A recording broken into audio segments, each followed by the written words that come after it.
Hello, fellow peasants. Tonight I'll be reviewing 2000's What Lies Beneath.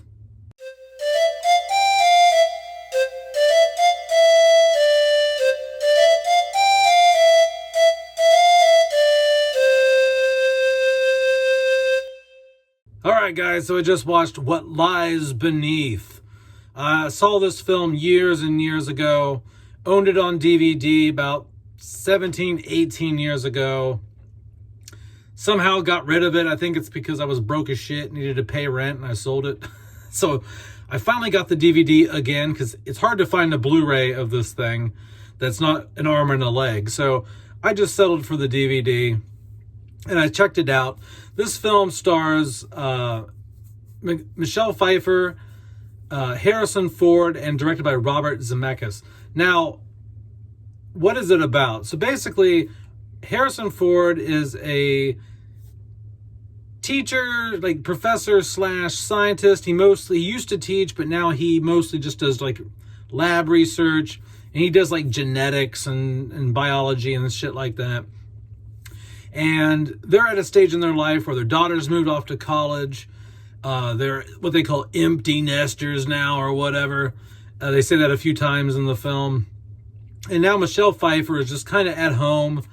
Doesn't have much to do because the kids moved out of the house. And she starts tinkering around in the neighbor. She starts meddling in the neighbor's business. She thinks that the neighbor is beating his wife and stuff like that. Just kind of like getting nosy, starting conspiracy theories in her own head. And she starts experiencing these ghostly activities in the house, all right? And doors opening, pictures falling off of things, and off of, like, you know, dresser drawers and the walls, and she starts hearing voices, and she's wondering, like, is the house haunted? What's going on?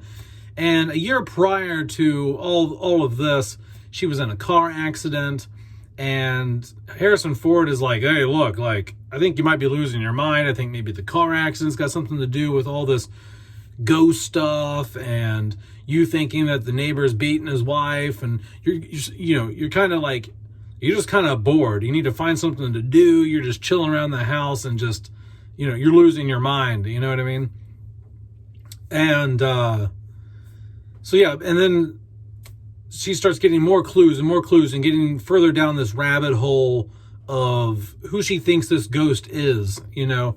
And so before I go any further, I want to let you know that I do like this film. I really like this film.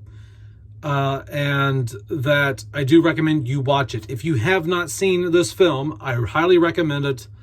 Go watch the film if you haven't seen it, and then come back. There are spoilers in this review. This film is 25 years old. So normally I don't give you warnings and I just spoil things. But because this film was kind of underrated and not very well known, just kind of like an under the radar film. Not a lot of people have heard of this film or have watched this, even though it has Harrison Ford and Michelle Pfeiffer in it, and it's directed by Robert Zemeckis. It still is like some under the radar film. So because of that, if you haven't seen it and you don't want it to be spoiled, please go watch it and come back to this review. If you don't care, hey, fuck it. Stay right here. All right, so what do I like, what do I not like about What Lies Beneath? What I like about this film, most of all, is the mystery of what's going on, who is trying to contact Michelle Pfeiffer. You know, there's constant twists and turns in this film. Some are easy to figure out, or not so much figure out, I want to say, but more of like, you have an easy like inkling of what's going on. You're kind of like, I think I know what's going on, but I'm not sure, type of thing. So I like the mystery aspect. I like the thriller aspect. This movie perfectly meshes. So I love thrillers. I'm a big fan of thrillers, and this film perfectly meshes thriller with supernatural horror. Like, it's like a great mix of those two genres. And So I really appreciate that as well. Like you get some solid suspense in here. There's moments where there's no music. I love films where they just let the film play out with no score underneath. And this film does that a lot. There's not a whole lot of music in What Lies Beneath. And I like that they do that. They only put it in there when it really matters, when they really want to drive it home, you know what I mean? And but there are scenes in here that, I mean, it goes and goes and goes for long stretches with no music. You're just listening to, you know, the ambient of like the woods or the lake or their bathroom, or just, you know, just natural organic noises happening in the environment. And I really like that as well. I like the lack of score. Usually, sometimes when I watch a film, I'll say, man, I really like that score, you know. But here I like the lack of score because it really works well to the benefit of the film. And so yeah, guys, I like the suspense here. I like the horror aspects, the suspense, the less is more, even though towards the end they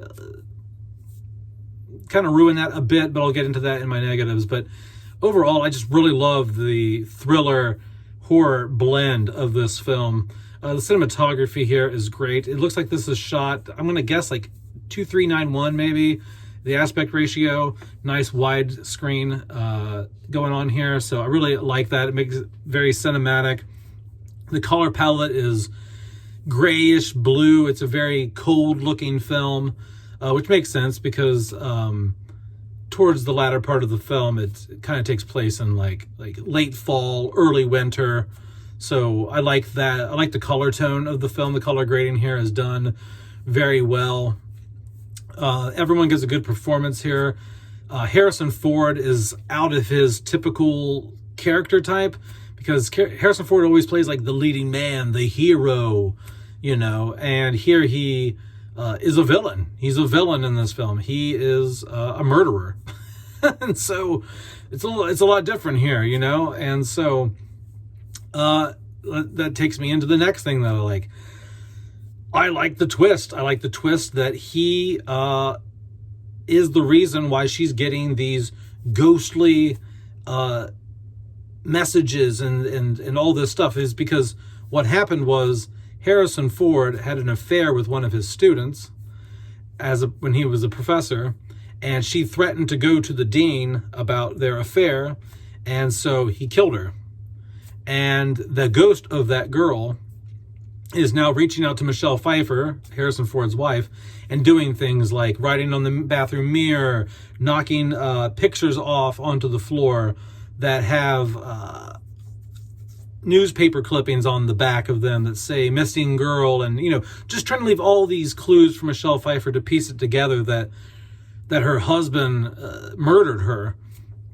And slowly over time, she kind of figures it out. At first, Michelle Pfeiffer thinks that it's the ghost of the woman next door, because she thinks not only is the guy next door beating his wife, she thinks the guy next door has murdered his wife. And even to the point where they go to this work event for her husband, and she goes, "I know what you did, you sick son of a bitch, you murdering son of a bitch." And he goes, "What? I didn't murder my wife." And his wife walks up to him, and she's like, and that's like the first step towards like Harrison Ford being like, "Look, you're fucking crazy. What are you talking about? Like, the ghost in the house is not the ghost of the lady next door. You're losing your mind. You need to, you know, go see somebody or whatever."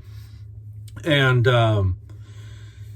yeah, so I really like the twister. I like that there's the Harrison Ford plays against what he normally plays, you know, the hero, the good guy.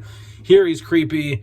Here he is using his wife's car accident and the fact that she was wrong about the neighbor being a murderer to his benefit, because then he's like, well, I can make it. I mean, you already come off as crazy as fuck, so, you know, we'll just play into that when you start assuming that I murdered that student girl or whatever. So I really like the twist here.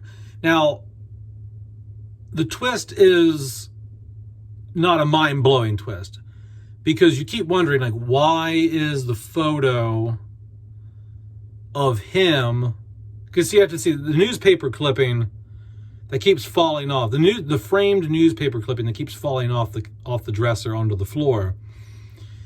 It has a picture of him getting some sort of award or something like that, and on the back of that newspaper clipping, on the reverse side of that newspaper, is an article about the girl that he murdered and how she's missing.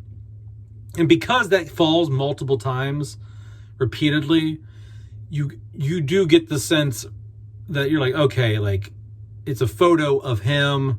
Yes, the article about her is on the back, but it's a photo of him.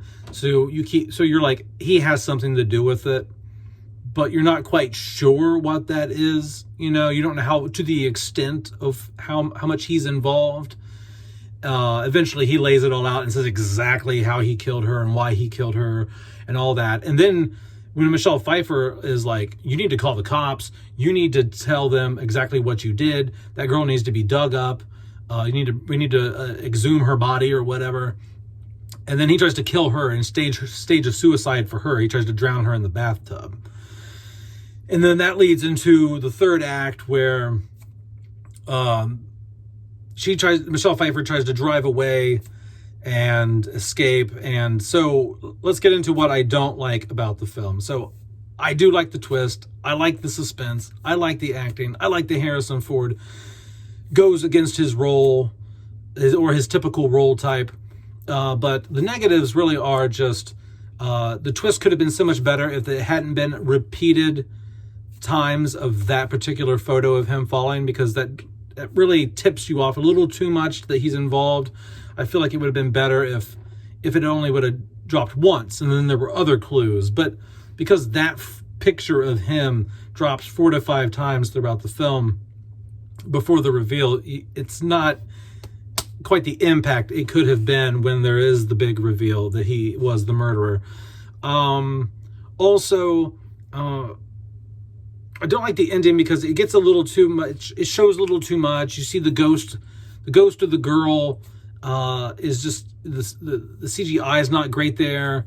It's a little dated. The fact that, what's the odds that Michelle Pfeiffer drove off the bridge and went to the exact area where Harrison Ford drove that girl's car off into the lake and she drowned there? Like, what's the odds her car ended up right where that car was in the lake? And so that's just a little like, okay, but yeah, guys, other than like nitpicking a bit at the end about, what's the odds of that and how the twist could have been more impactful if they had not have given you as many clues as to who it was. All in all, guys, I think it's a great thriller. I think it's a great film.